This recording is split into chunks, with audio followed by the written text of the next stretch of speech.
This week's episode was recorded before the devastating fire in Crans-Montana on New Year's Eve. Details are still emerging, but it is evidently a terrible tragedy.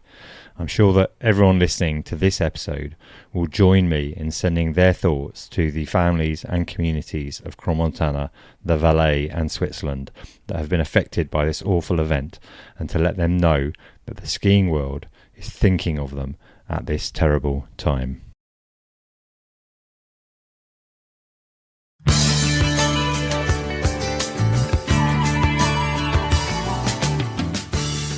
Welcome to episode 270 of the Ski Podcast, and thanks for joining us, listener. I am your host, Iain Martin. Today, we're going to be finding out about the Arlberg ski area in Tirol, Austria, focusing on St Anton and Lech.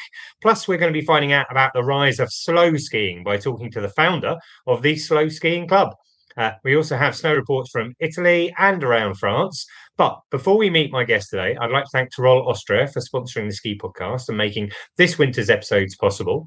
If this is your first time listening, you've already missed out on some great conversations about Tirol. We've covered Innsbruck, Ischgl, Tirol West, St Johann in Tirol, and the Ski Welt and Ski Ural areas so far. And you can catch up with all of these, and I recommend you do. And it's been really interesting finding out more about the Tirol and the Lebensgefühl, that Austrian way of life that connects them all together. Now, normally I have a couple of guests in the studio, but I have a few interviews to share from my trip to Austria. Today, we only have one guest. Joining us for her second time on the podcast, Nicole Feliciano is founder of SkiMoms, a fast-growing community dedicated to families. Hi, Nicole. How are you? I'm great. Thank you so much for having me back on the podcast. It is a pleasure. Just remind us where you are.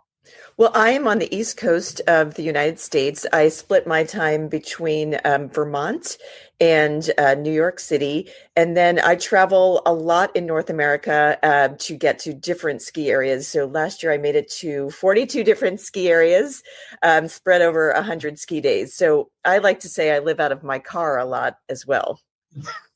That is fantastic, and I appreciate you getting up early in the morning. You may know that a question I like to ask my guests is, where did you ski or snowboard last? You got in 100 days, did you just say, last winter? So could be anywhere. Have a feeling you've been skiing already this winter, but tell us, where was it you were last on snow? My last day on snow was at Catamount, which is a family-owned and operated mountain in New England. They straddle two states, Massachusetts and New York, and they got a nice dump, 8 inches of snow over the Christmas break. And it was one of the, my girls home from school, one's at boarding school, one's at college. And it was one of those old-fashioned family ski days where we loaded up in the car, and it was just magical. Not a great big vertical, but lots of smiles and a great time with family. Yeah, that's great. That sounds like, I'm guessing you may well know Stuart from the Storm Skiing podcast. He loves those small resorts like that. And I think it's great to experience that as well as the big Aspens and Vales and Blue Sky and Jackson and everywhere else that you can try as well. It's a completely different atmosphere on that type of mountain. Absolutely. And I just wrapped up, my older daughter wanted to get back out to the Tetons, and we went out to Big Sky to see some of their new high-speed lifts and trams that they had put in place, and to Jackson Hole. And I tell you, I'm just as happy at a local ski area as these big ones. You know, there's something for everybody in the ski industry. And our job as storytellers is to make sure that everyone knows that there's options out there. The ones with the big advertising and marketing budgets are great, but so are those small areas as well. Yeah, no, that's great. There's definitely a key part of the skiing and snowboarding experience. Can I ask you, how is the snow looking on the east coast of the States just now? Well, the East Coast has been incredibly blessed with great early season snow. You know, 2 in the top 5 right now are Vermont ski areas. J-Peak, it's close to the border with Canada. They are leading the U.S. ski count with over 200 inches so far. And my home mountain of Sugarbush is got record snow in as well. So a great early season. It's been fantastic for families who want to get out there over the holiday. And it's been a little bit slower out west to fill in. You know, it's coming. They tend to get those bigger dumps of snow, you know, where they'll be counting in feet, not inches, or, you know, meters, not centimeters.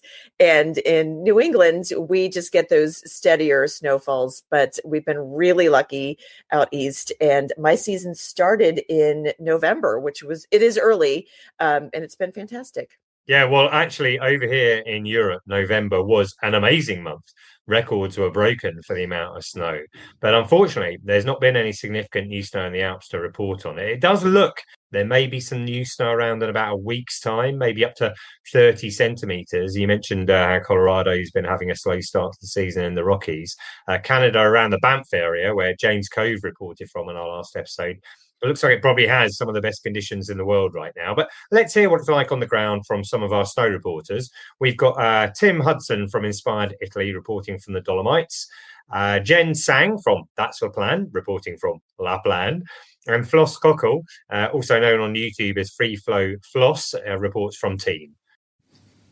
Iain, buongiorno. It's Tim Hudson from Inspired Italy here in the Val Gardena in the Italian Dolomites for your Dolomites Snow Report. Yes, we're naming this snow report the good, the bad and the ugly. So let's jump straight into it. The good. It's cold, it's freezing and the snow cannons are at full chat pretty much everywhere. Slopes are in great shape, and over the last few days there's been nothing but wall-to-wall sunshine, so bluebird skiing, absolutely fantastic. The bad. Still no natural snow. Despite the forecasts, we've really had no snow since the beginning of December. And that really is just getting a little bit irritating, to say the very least. And the ugly is the fact that the snow reports, in fact, until last night, were not showing any snow whatsoever. So the reason for me putting this last-minute report in is because I was just hoping this morning I was going to wake up and find some snow in the forecast. And indeed there is. In about just after the weekend, we're expecting some snow. I have to say it's not a lot, but it could be the difference that we've been looking for. This is Tim Hudson wishing you a happy new year. Hi Iain and the Ski Podcast, great to be back with you. This is Jen from That's Le Plan and I'm live on the slopes of Le Plan again. I'm halfway down the Sources Piste, heading back into Belcourt after an absolutely glorious New Year's Day on the slopes. The weather is blue skies and sub-zero temperatures, really chilly, but keeping the piste in great condition, which is brilliant news, especially as we haven't had the snow come in that was forecast initially to start falling over tomorrow and the weekend. That has moved later into possibly the end of next week. So we are still looking at pistes that haven't had fresh snow for quite a while, but they are very hard packed now, being very well maintained and groomed. So still some really good on-piste skiing. The off-piste is really not somewhere I would be exploring. The avalanche risk is 2 out of 5, but as we've seen already this week, we've had some very serious accidents, and so just because the risk is low doesn't mean that it won't slide.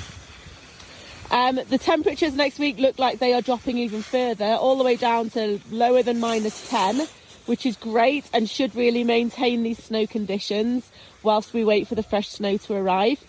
We have seen the snow cannons knock on all the way through resort now, so all the way down into Montchevan and Lacoche, where I was yesterday. The snow cannons were all the way on into the town, so it's great to see them being used to top up the snow. The whole resort is skiable. It is getting quite icy lower down and on the cat tracks and the busier piece, the cross sections and things, because we of course had a busy New Year's week. But otherwise it has been absolutely fantastic. So Merry Christmas, Happy New Year, and I will see you all the slopes. Back to you, Iain. Hi, this is Floss from Free Flow Ski, bringing you the latest snow report from Tignes and Val d'Isère and Sainte-Foy, which is in the Tarentaise Valley in the northern French Alps. Pistes are holding up well considering the lack of new snowfall. However, they are hard pack and tricky snow conditions in places. Especially skiing into lower villages, there's a lot of artificial snow and difficult conditions. Now, the best snow still stays on the glacier of the Grand Mort in Tignes and on Perseus in Val d'Isère. Now, looking into the off-piste, that is somewhat variable. The avalanche level has remained a 2/1 all week and been consistently staying at that level. There are still persistent weak layers in the snowpack, and there's a lot of wind-blown snow, so it's making that very hard to getting the turns in. Now, looking into next week, there will be more blue skies and cold temperatures, which is fantastic for people coming over. However, there is no snow forecast until the end of next week, which we're really looking forward to. So on this note, I just want to wish everyone a happy new year and happy sliding.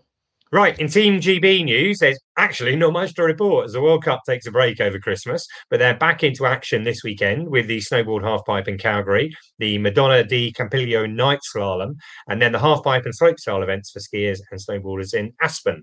That last event is particularly relevant as we can check in on the form of Zoe Atkin in the ski halfpipe and Kirsty Muir in the ski slopestyle, both of whom have started the season strongly. Next week's episode will be a special interview with Kirsty Muir. It's a wide-ranging interview that covers how she dealt with over a year out due to an ACL injury and then came back from that to win World Cups in both big air and slopestyle. We also discussed the challenges of taking part in the COVID-affected Beijing Games, where she was Team GB's youngest competitor, just 17 years of age, all from her first turns at a dry ski slope in Aberdeen. So look out for that going live next week. But if you listened to episode 269 last week, you will know that in mid-December, I was in the magnificent Arlberg region in Tirol, Austria. And you'll also know that my trip didn't work out particularly well for me as I left with a broken scapula. But before that happened, I did get in 2 great days of skiing. I was really looking forward to this trip as I've always had a strong connection with St Anton. My parents were one of that early vanguard of British skiers taking holidays back in the 1960s with the original companies such as Lowe and Ingham's. And it's the resort that I learned to ski in the 1970s. But the history of St Anton goes back much further than that. It's known as the cradle of skiing, one of the resorts that brought alpine skiing to the public. And I met up with Yannick from the St Anton Tourist Board, where he very kindly gave me a private tour of the town's museum. Now, you may have seen this building before, as it doubles as the chalet in the classic 2014 movie Chalet Girl. But I can highly recommend the museum. It's a great activity for a bad weather day, and frankly, for any day. They also have a great restaurant there, so you can combine a meal out with a look at the history of this pivotal resort. Yannick told me some more about the history of the resort. I'm here with Yannick Rumler from the St Anton Tourist Office in the Museum of St Anton. And I've got to say thank you so much, because it's so interesting. But actually what makes it so interesting is you just know everything about St Anton. Yeah, I wouldn't say everything, but quite a lot. So it's my hometown. I have grown up here, and I'm very interested in the history of St Anton, but also in the future of St Anton. So this building, I think a lot of British people would know it if they've ever watched the movie Chalet Girl, because it features in that movie. But the history of the museum itself, it's over 100 years old, right? Yeah, it's about 115 years old already. So it used to be a private villa for a German businessman, and now we are very lucky that the municipality and also the tourist board owns this building, and we use it as one hand on the first floor as restaurant, and on the second floor as museum, where we state all our history, how we became from a poor farmer's village to a modern tourism destination, how we are nowadays. Well, I would definitely recommend it. But it's so interesting finding out about the history of the town itself. One of the things that you told me is that there's been a hotel or accommodation here since the 16th century. Yeah, it was very important because a very important route was leading up to the Arlberg. So the Arlberg passed the mountain road, and they needed to have a place for replacing the horses, and that they have a little nap that they can conquer the big mountain. It was like this, yeah. Yeah, so it was a key route for trade, and all of this happened before skiing. But I think what really comes across in the museum here, and perhaps people know this anyway, but St Anton is really viewed as a cradle of alpine skiing. The first ever ski school was started here by someone who, regular listeners to the podcast might know this, someone called Hannes Schneider. Yeah, Hannes Schneider was the ski pope of the Arlberg. As you mentioned, he started the very first ski school in the world, which still exists, the Skischule Arlberg. It's now more than 100 years old. And we're called the cradle of alpine skiing, but we don't claim that we invented skiing. But we took over a major role in developing the ski technique we know nowadays. Yeah, because Hannes Schneider, who created the ski school, took that technique of learning to ski and kind of effectively exported it all over the world. I think one of the photos here is Hannes Schneider with the Japanese emperor. The Japanese emperor. Yeah. He's teaching him how to ski, right? He was teaching him how to skiing, and it also, Hannes Schneider was also producing a movie with another guy from Austria. It was called The White Thrill. And this was the very first ski movie ever. And it was displayed all over the world. And it was also a big part for exporting the Arlberg and skiing. Yeah, I've actually seen that movie because it maybe was revived maybe 10 years ago or something like that. Yeah, you can also watch it on different streaming platforms. Yeah. And we also host a race like the movie, The White Thrill, which happens every end of the season. That's right. Yeah, today I was out skiing with one of the instructors from the ski school, and he pointed out where it starts from at the top of Veluga, I think, and goes all the way round down into St Anton, including an uphill section as well, right? For sure. And just in front of the finish line, there are big or smaller hills. They're up to 6 meters high, where you climb over snow hills that you get to the finish line, because otherwise it would be too easy. Yeah, well, I've done events like the Inferno in Murren, and this one sounds like a lot tougher because it's a big climb going up. But that's so interesting, Yannick. Seriously, I recommend listeners come and have a look at the museum. And although there's a lot of history here and of the past, you mentioned that St Anton is always looking forward as well. And you said to me earlier that the resort is looking to bid for the World Championships. Yeah, we're doing that. So we're a fixed candidate for Austria. In Saalbach, they held the World Championships this year or last season. And now we're looking forward that hopefully we get the Ski World Championships back to the birthplace of World Cup races for Super G and downhill, back to St Anton. Cool. Well, I mean, it would be a fantastic venue for it. I saw the women's downhill course today, and oh my God, it just looks so tough. Yeah, it is. But an amazing finish area at the bottom there. I think it would be great. That's fantastic, Yannick. Thank you very much. You're welcome. I think one of the points that Yannick made is that, as well as the long history of St Anton, the resort is looking to the future as well. They are bidding to host the Alpine Ski World Championships, and mindful of climate change, they're doing a lot on sustainability. So I met with Gerhard Eichhorn, who is the sustainability officer of the St Anton Tourist Board. Right, I'm here with Gerhard Eichhorn, in charge of sustainability for St Anton. We've had a really interesting discussion about all of the policies that you have in place here. I think one thing that stands out is that you are energy self-sufficient here in St Anton. Yes, that's right, and we're really proud of it. That's all generated by hydroelectric power. Yes, and we started quite early, and we have some hydroelectric power plants now, and it was at the time, I don't know, 30 years ago, 40 years ago, it was quite sort of visionary to go for it, because it was not very easy to bring those decisions also to the local politics. All the lifts in the system are run via hydroelectric power, but there's various other things as well. Like I came by train. For me, I consider it to be fairly easy, to come via Zurich, but there are lots of ways to get St Anton by train. You have direct trains coming from Germany and elsewhere in Austria. We're having direct trains from a lot of big cities in Germany and also from Austria, Vienna. It's also possible to go for a weekend skiing with the night train from Vienna. This offer is taken more and more. Yeah, I mean, the actual train that I took, the final train that I arrived into St Anton on, was one of the OBB night trains. That was on its way to Vienna. I got off about 11:15 here in St Anton. It was going to get to Vienna in the morning, and obviously people can do that in the reverse as well.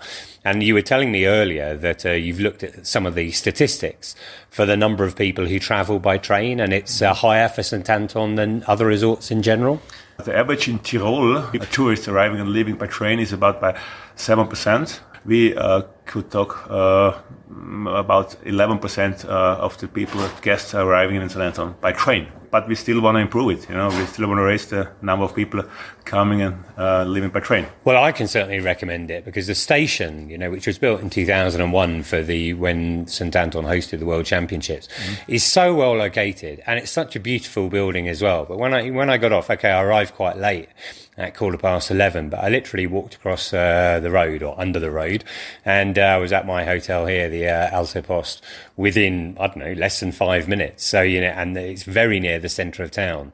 We were also talking about electric vehicles. Did you say to me you've got more electric charger points here than any other ski resort in Austria?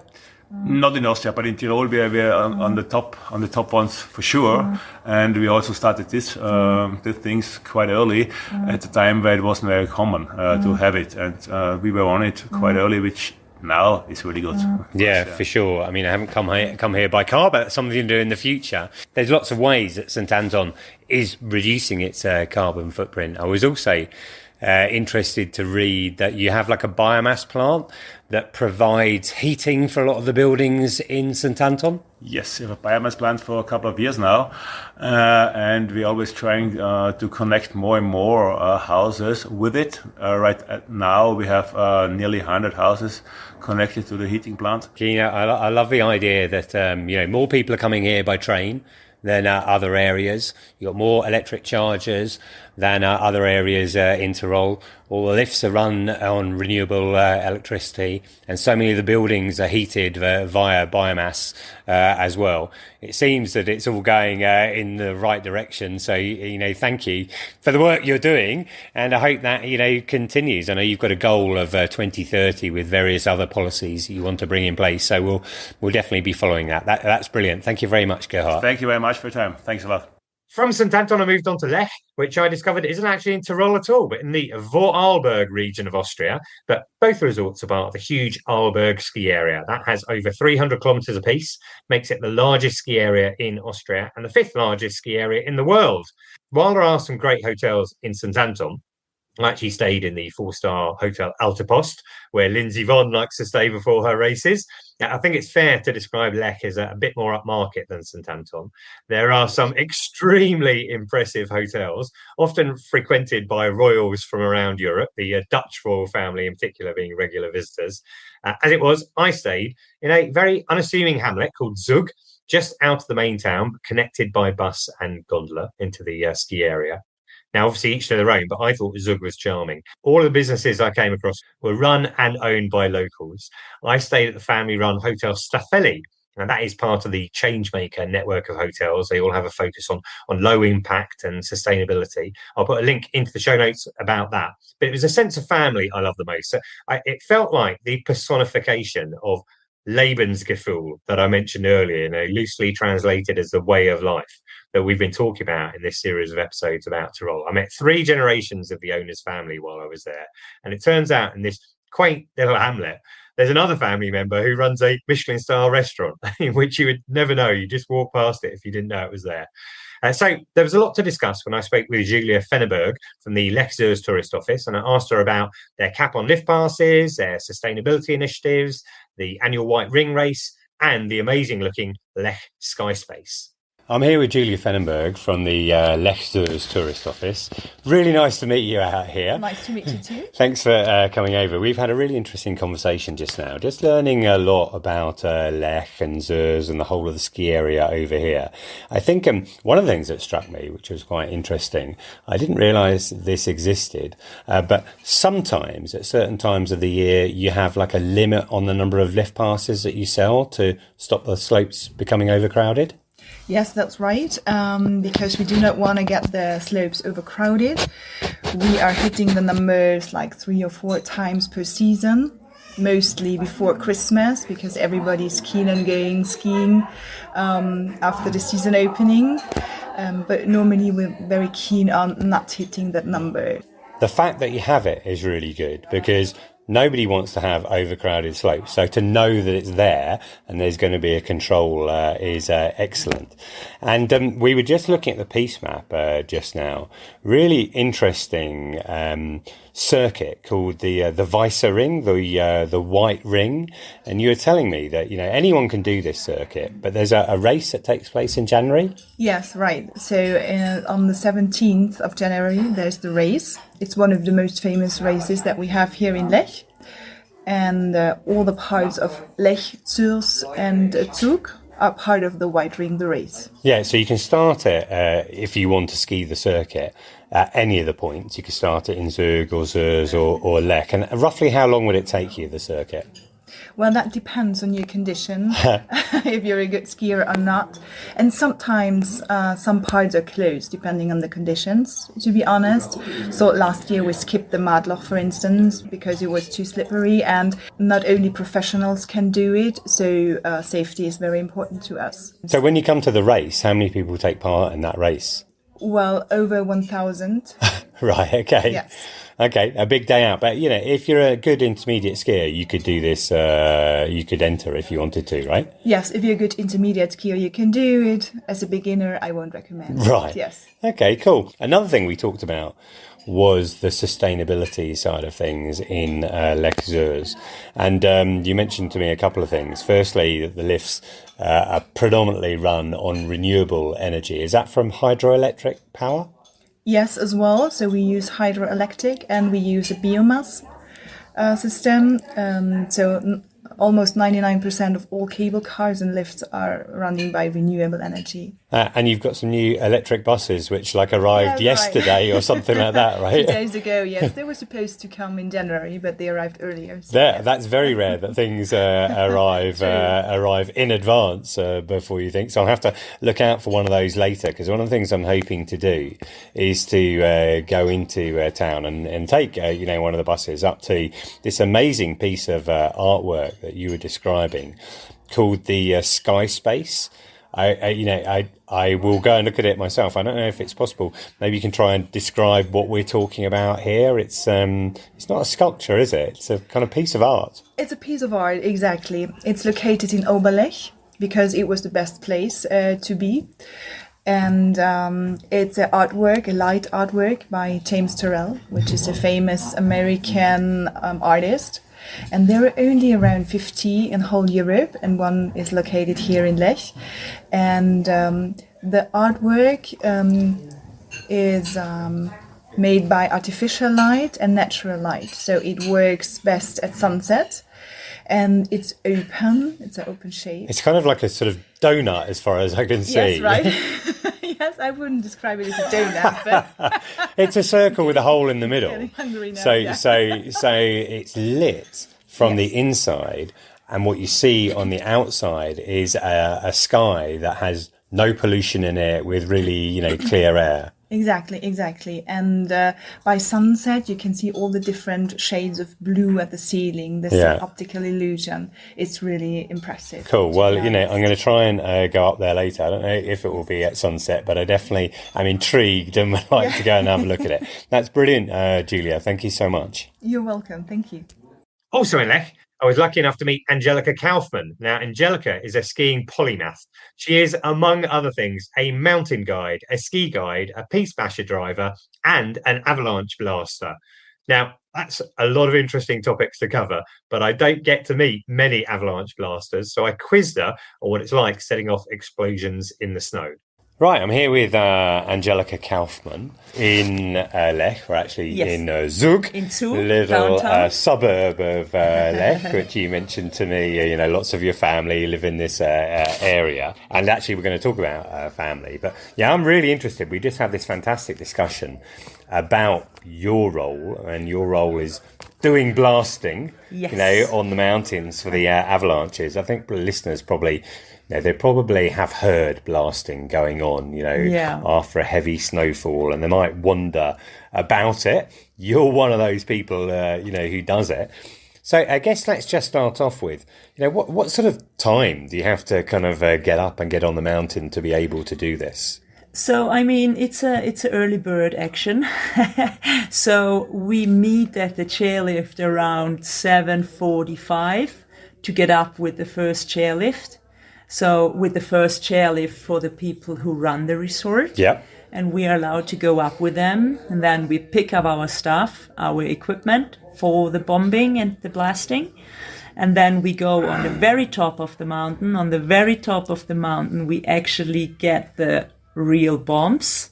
So we have different stations. Right. And then we start our mission. Typically, this is in pretty bad weather because that's why you need the blasting. So you can have all conditions when you're up there. Yes, it's like most of the time it's awful. It's harsh. It's like really, you have the wind blows in your face. It's freezing cold. It's like you can't see a meter in front of you. You know where to go, but sometimes you really feel where you go because you fall over, you have to make the track. It's like really, really exhausting. So before I start my real work, I'm already sweating for 1.5 hours and totally wet. I start my day as a ski guide. Okay, so I mean, it kind of sounds like already that's quite challenging because evidently you're in an area where you need to make things safe. And there's several different ways of doing it. Some of the blasting is remote. People have probably seen the pipes that come out. I think you said to me you've got some machines that you can set off. But the blasting you're doing is manual. Yes. You've got, sticks of dynamite? Yes, it's like 2.5 kilo is one stick of dynamite. And you have it depends on the situation and the area you are and how many people we are. But we are always try to be in groups of 2. And we have 2 to 5 to 6 of these 2.5 kilos in our bag. And then we make our way through the resort and try to secure the hotspot. I mean, that is pretty heavy. I'm visualising, 2.5 kilos of dynamite. Do you have to literally light a fuse, or how do you ignite it? I mean, it's electric. You have a machine you have with 2 buttons, and these 2 buttons you have to put in 3 seconds after it, and then you have the lightning, and then you have 2 minutes to throw it, to point it, and then to go away. Yeah. Yes. To go away. And hopefully that would be good. That sets off the avalanche. And I mean, I think maybe it's useful just to clarify, why you do that. Because I think a lot of the locations you were saying to me, what you're really trying to do is to make the piste safe. So that, if there's any threat of an avalanche from a slope that's above them, you want to make sure that's taken care of. Yes, that's safe, that it is safe and that it is down, because we have a lot of little kids, we have a lot of people in our resort, and they just want to enjoy a great day, even if it's not a bluebird day, but they just want to enjoy the resort, and we try to make it safe. And I think one of the interesting things as well, we were talking, and this cropped up in some of my conversations in St Anton as well, that as we've seen the area, which was originally agriculture, mainly farmers, and I've been here in the summer and I've watched people threshing the grass, to make it into hay. But actually, that's really important, that side of things, keeping the grass short, because if the grass gets longer, then that makes it more likely for avalanche conditions. Yes, because it's easier for the snow to slide down. If you have a long grass, it's easy to slide down. And if the grass is short, you have more traction. So it's interesting, how things have changed like that. I think because, there are fewer cattle on the mountain, fewer farmers who are threshing, it makes it even more important that you have those avalanches. I guess I'm also really interested in it. It's you're a guide, during the day you take skiers out. You said, you do an hour and a half of work before your work starts. So what led you to this? Why are you one of the specialists who's throwing dynamite off the mountain? I mean, my father was into this, and I found it really fascinating what he's doing in the morning. And I just asked him, hey, can I join you? And he said, yeah, just come with me. Take your kid to work day. Yes, and for me, it was like adventure, going with my father for the avalanche blasting. It was oh, whoa, what's going up there? And so I really liked it, and I thought, okay, let's do this. And the summer, I joined the course. Cool. And how many years ago was that now then? Oh my God, that's a lot of years ago. I would say it's around 15, 16 years ago. Right, okay. Yeah. Well, on behalf of all of the skiers, who get to enjoy skiing around Lech and Zurs and the Arlberg, thank you very much to you and your team for getting up early and making it safe for us. That's fantastic. It's a pleasure. Fantastic, Angelika. Thank you very much. Now, if you've been listening to all of our Tirol episodes, you'll know there are some amazing local dishes you can try all across the Tirol. I've heard so much about Kaiserschmarn. I finally got to try it in St Anton at the Sennhutte. That's a little bit higher up the beach from the Moserwert. And the following day, I tried Gröstl at the magnificent Verwallestube at the top of Galzigbahn. And when I was chatting with Yannick from St Anton, however, he told me there is another, even more special local dish that you should definitely try if you're ever offered it. When we were talking earlier, we were talking about the dishes from the region, etc. And I mentioned today that I'd tried Kaiserschmarn for the first time. But you said to me there's another dish that is very rarely served that really is the speciality.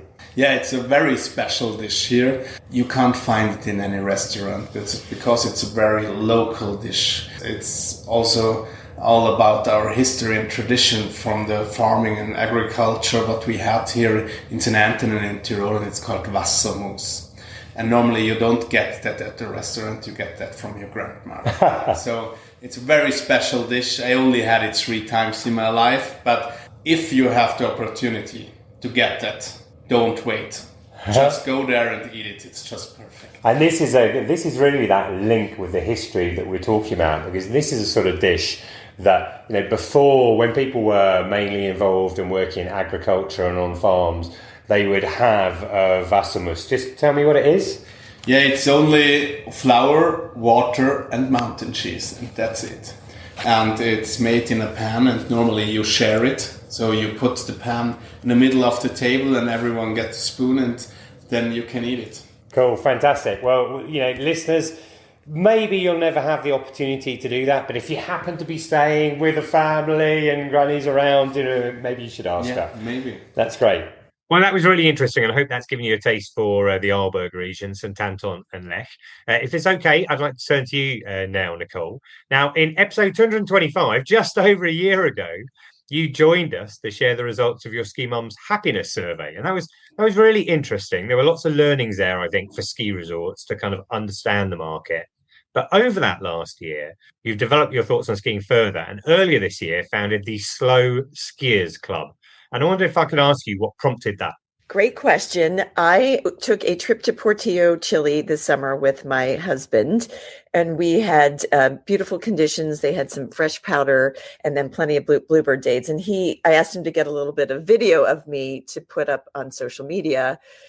And I was looking at the video over lunch, and I was like, oof, I'm skiing so slowly in this video. And it was uneven terrain, to be fair, and it was fairly steep. And I remember what it felt like to be skiing. I was very happy. I was very in the moment. I was having a great time. But then I was looking at the video. I was like, oh, painfully slow. And I posted a video from Portillo, just said, enjoying the views, taking it slowly. And that's basically the idea was, it's okay. I'm giving myself permission to go at my own speed. And the reaction absolutely blew me away. Hundreds of thousands of people chimed in with support and their own views. I did have, 1 or 2 people said, if you just pole planted, further here or there, you'd speed up. Totally missing the point. The point was that I was locked into the joy of the moment and trying to give other people permission to ski at whatever pace delivered the maximum happiness for them. And it really got me thinking. The response to this simple post and simple concept really got me thinking that maybe some of the ski areas and the industry are missing the point for some of us. Sure. So that video went viral, and I don't know who came up with it first, but I do like that phrase, slow is the new fast. That's your idea as well, I take it? That was my idea. It may have been fueled by a pisco sour. I'm not positive, down in Chile, but it felt great, the skiing and the pisco sour, and I wanted to tap into that feeling. Well, I mean, there is a sense of irony, I think, perhaps here, as I'm currently sitting with my arm in a sling due to falling while skiing, presumably too fast. And just to clarify, there were no other people involved, no obstacles. I think my ski released because I was skiing, well, too fast. So tell us, Nicole, then, why does slow skiing matter then? Well, I want to be very clear. Slow skiing does not mean bad skiing or incompetent skiing or unsafe skiing. It is about being really mindful. And one of my favorite things about skiing is that you're in the mountains, you're out on snow, and you're disconnected from all the other things that are trying to grab your attention. I feel more present when I'm skiing than when I'm doing just about any other thing because I'm not distracted. And maybe you can do that quickly, but for me, going at a pace where I'm still able to really observe my surroundings and to a degree focus on my technique really is the point of slow skiing to me, where I am mindful of what I'm doing and where I am. I do find that when I'm skiing, that mindfulness that you're talking about, I think where I feel that most actually is when I'm paddleboarding out on the English Channel here in Brighton. On those days when it is flat enough and you can go out and there's nothing else to think about, just looking at the water in front of you and looking at the pier in this case, or back at the beach, etc. But that type of mindfulness is very important. But I think one of the points that you're making in relation to the Slow Skiers Club and that kind of movement, slow is the new fast, is that there are actually valid commercial reasons for resorts to take this into account as well. Absolutely. So I saw the response coming in, and we have this private Facebook group of women. There's 17,000 women in this group. It's super active, and it started a little side chat. It's sort of similar to Reddit or any other chat group. And we were talking about, often being the last one down in the family, or the one who's the caboose on the train when you're out skiing.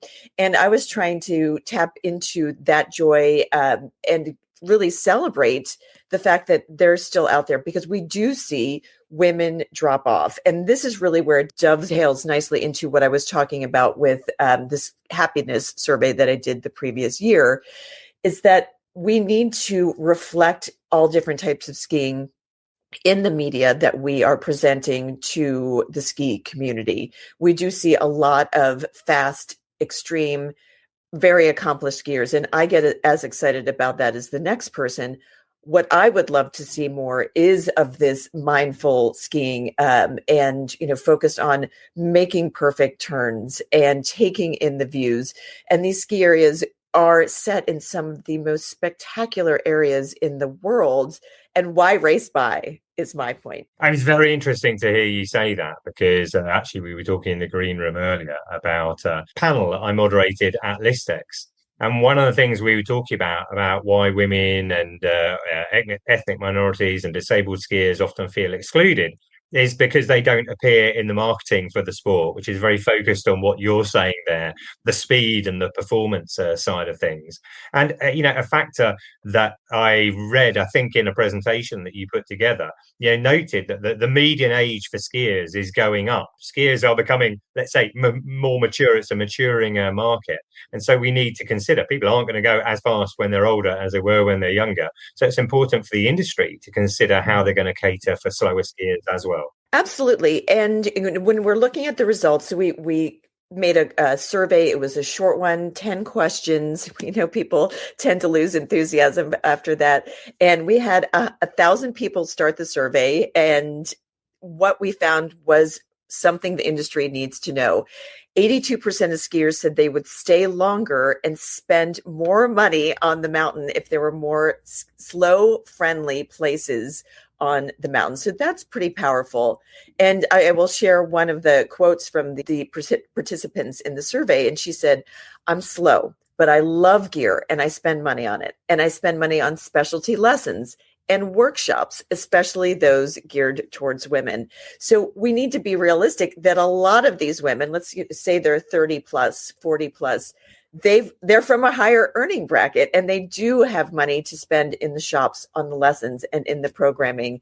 And we all just need to be aware of it and meet them where they are. Yeah, I mean, I think that's really interesting. I have read through some of the results of the survey, and I think it was really interesting, the results talking about the number of people who would like to have slow skiing zones and for the industry to reduce the pressure to ski faster. Again, slow skiing can really help you when you're learning, as we know. So when there are those slow areas, and also the traffic, making sure. I was just at Jackson Hole, beautiful mountain, but early season, the extreme skiing, so your advanced skiing, funnels right through the beginner area at the end. So there's limited beginner terrain at Jackson, even when they're 100% open. But early days, there was rather limited terrain. And I would see these beautiful skiers coming down, and they're, dodging in and out of the mountains, making in and out of the runs, making like little jumps. And for a new skier, that can be absolutely terrifying to see somebody pop out in front of you. I think most of those skiers were in control, but the point is that they're affecting the experience of somebody who's skiing at a much slower speed. I think there's enough space for all of us, but we need to be mindful. I think a difference between skiing in Europe and skiing in North America, as I understand it, I've only skied in a couple of resorts in North America, is that the ski patrol are much more likely to clamp down on what you might call reckless skiing. Would you agree with that? I have seen mixed results. I see a fair amount of signage that says family zone or slow. I don't see a lot of policing of that. I think that the ski areas are stretched a little thin, as everybody is when it comes to staffing. I think ski patrol's priority is getting people out of trouble, not necessarily preventing the trouble from occurring in the first place. I mean, it's really interesting that you did this survey, because regular listeners will recall that in episode 229, I was joined by Kimberly Kay and Dr. Carol Porter. They were sharing the results of the FEAR project, which is their study into why so many women stop skiing earlier than men and how to address that. Now, I actually happen to know that you spoke to Kimberly and Carol on your own podcast, the SkiMoms podcast. It feels like there's a big crossover with your findings. Absolutely. And that confidence that we want skiers to feel, that's going to bring them back for multiple days, that's really important. And Kimberly and Carol were talking about, coming back after an injury or a fall and what you could do. They had a lot of very specific practices that you could put into place. And we were talking about women's groups and lessons geared towards making you feel more confident in a variety of situations. And those were two of the solutions that we came up with. Some of the other things that women were looking for were signage, of course, and they were looking for celebrations of the slow skiing in marketing and in programming as well. And not everybody wants to get faster, which is also fascinating. Some people are really happy, beautiful skiers. And we've talked to I've heard so many stories of people skiing in their 60s, 70s, 80s, and they want to keep going. And they know that they've got to probably pull off the accelerator a little bit in order to preserve those ski days. It was really interesting listening to you talking to Kimberly and Carol, because I know them pretty well. I also listened to an episode that you did where you were chatting with friend of the podcast, Chemmy Alcott.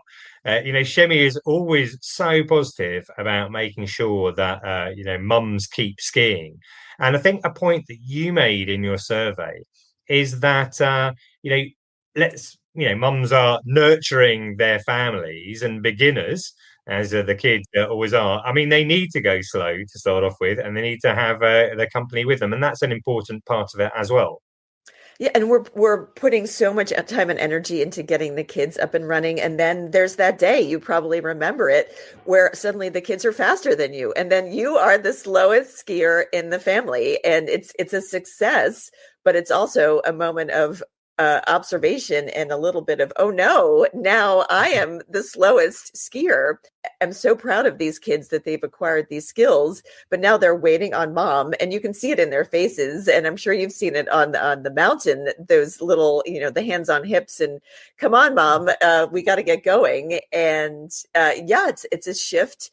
And I want to encourage women and men who are the ones who showed up and brought those kids to lessons and help them acquire skills and get fast, then to reinvest that energy in themselves. And Chemmy did talk about that she opened up her camps and clinics to the parents because these little rippers were suddenly, screaming down the mountain and the parents couldn't keep up with them. So I completely agree. Investing in your own skiing was a big takeaway from our conversations.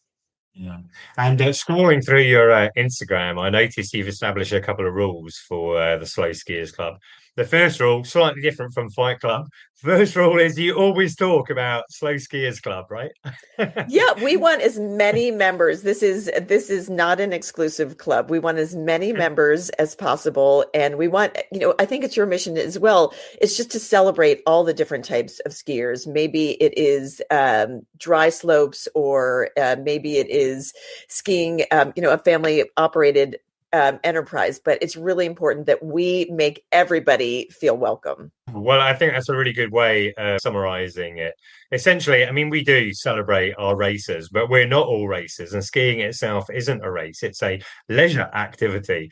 It always has been for me about enjoying being in the mountains, soaking up those views. And it's a very sociable thing, typically. You're much more likely to be skiing with other people. So the speed is less important. So I really appreciate that, Nicole. What I'm going to do is I'm going to put links to all of the different things we mentioned in the show notes there, and people can find out more about the Slow Skiers Club from that. Great. Well, we're just going to move towards a close now. Listener, if you've enjoyed this episode, or even if you didn't like it, I'd love to know. You can leave me a comment on Spotify, Instagram, or Facebook. Our handle is @skipodcast, or you can drop me an email to skipodcast@gmail.com. You can also follow us on WhatsApp for exclusive material released ahead of the podcast. Look in the show notes for that link. We have had a bit of feedback since the last episode. Judy Matthews said, thank you for all your wonderful work. Really been enjoying the podcast. Thank you, Judy. Colin said 267 was another great episode. I've been considering a trip to Sennhutte, and Livigno is already on my wish list. Chris Weir contacted me via Spotify. He said, thanks for the podcast and wishing you a speedy recovery. Appreciate that, Chris. And Sasha Rizantsev, hope I've got that right, also sent me a very kind message about my injury. I appreciate that, Sasha. Thank you. There are now 288 episodes of the Ski Podcast to catch up with. And when I looked this morning, the stats say that 154 of those were listened to in the last week alone. So if you would like to get some insight on a particular destination or the latest kit, just go to theskipodcast.com, have a search around the tags and categories, and you're bound to find something of interest to listen to. I can also tell you that in the last week, around half of our listeners were in the UK, around 20% were in the States, and everyone else was spread as far and wide as Macedonia, Congo, and Nepal. If you'd like to help the podcast, there are three things you can do. You can follow us or subscribe. You won't miss an episode. And you can give us a review on Apple Podcasts or leave a comment on Spotify, as Chris did.